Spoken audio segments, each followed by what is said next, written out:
This is Nonfiction by Emily. Um, and the assertion of Emily is quite clear, directly suggested by the title that the author suggests the speech should be regulated, but not by the big techs, but by the government. And the author started with an anecdote of almost a third percent of the whole article, and the author characterized this anecdote an from John's viewpoint. John is the CEO of Parler, an emerging social media platform. So John has really a more extreme view of freedom of speech, and which had mistaken me for wrongly characterizing John's attitude as the author's, especially when I look into the small negative words like cracked down, removed, and also took down and took away, and all less words are really negative verbs. And I just like having thought the author used this device to present her attitude really directly. And this is the attention bias, cause I'm focusing a lot of my attention to seeking for the main idea of the author, and I just ignore the title and ignore that this viewpoint is John's viewpoint. Also, it was prone to the confirmation bias, since I got less assertion, and I just reading the remaining part of the whole essay and find out I just confirming my previous belief until I had a rereading. The last bias would be I had an expectation of the whole essay, since it was an assignment for me, and I was really suspicious of that. I have a pre-mindset. I should be suspicious of the author's saying, so I disagree with this kind of assertion, which I later on find a lot of stuff to confirm on that.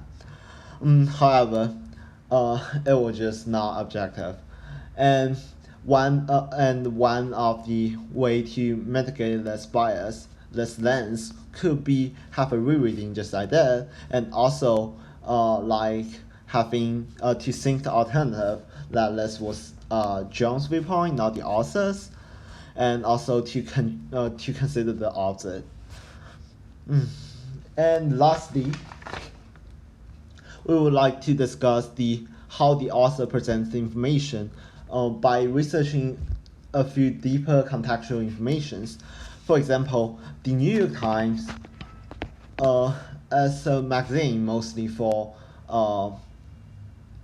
educated people, like 53% of the targeted audience of New York Times are college graduates, and that would be and also the author is an educated writer and an experienced writer. As not a huge surprise why the author spreading the information by less, like using a lot of showing techniques instead of just like persuasions, like telling the audience that A, B, C, and that would be the benefit of having